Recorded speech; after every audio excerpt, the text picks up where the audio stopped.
है ही नहीं, इतना टाइम कैसे देंगे।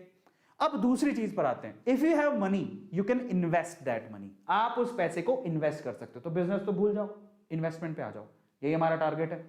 इन्वेस्ट मनी, आपने पैसा लगा दिया, भूल जाओ, आपको समय नहीं देना उसके बाद, समझ रहे हो।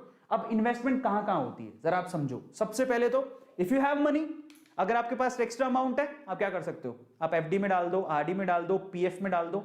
ये ऐसी चीजें हैं जिनमें सबसे कम रिस्क होता है, कोई रिस्क नहीं है, मतलब ना के बराबर रिस्क होता है। अनलेस अनटिल आपका जो बैंक है वही डूब गया तो अलग बात है, अदरवाइज इसमें कोई रिस्क नहीं है। आपको वो बोलेंगे आजकल तो वैसे एफडी में बहुत कम रिटर्न मिलते हैं, एचडीएफसी मैं बात करूं या फिर आईसीआईसी की बात करूं, जो भी बैंक है 5% की रिटर्न है टोटली।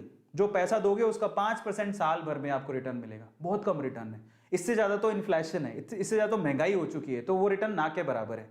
हाँ इसमें लो रिस्क है, ठीक है, लेकिन सॉरी हाँ रिस्क लो है, रिस्क फ्री है, लेकिन रिटर्न भी अच्छे नहीं मिलते हैं।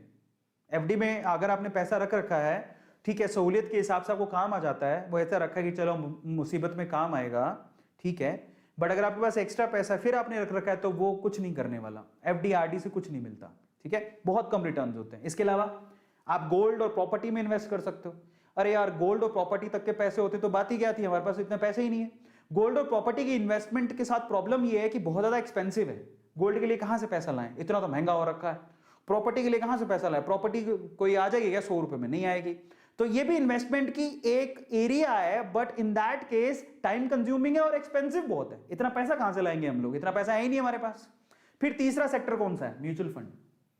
हाँ ये अब आप आ गए हो शेयर मार्केट में। शेयर मार्केट में एक ये थोड़ा कम रिस्क वाला काम है। यहां पर शेयर मार्केट में इन्वेस्टमेंट हो रही है बट म्यूचुअल फंड के थ्रू हो रही है। ये लेस रिस्की है एज कंपेयर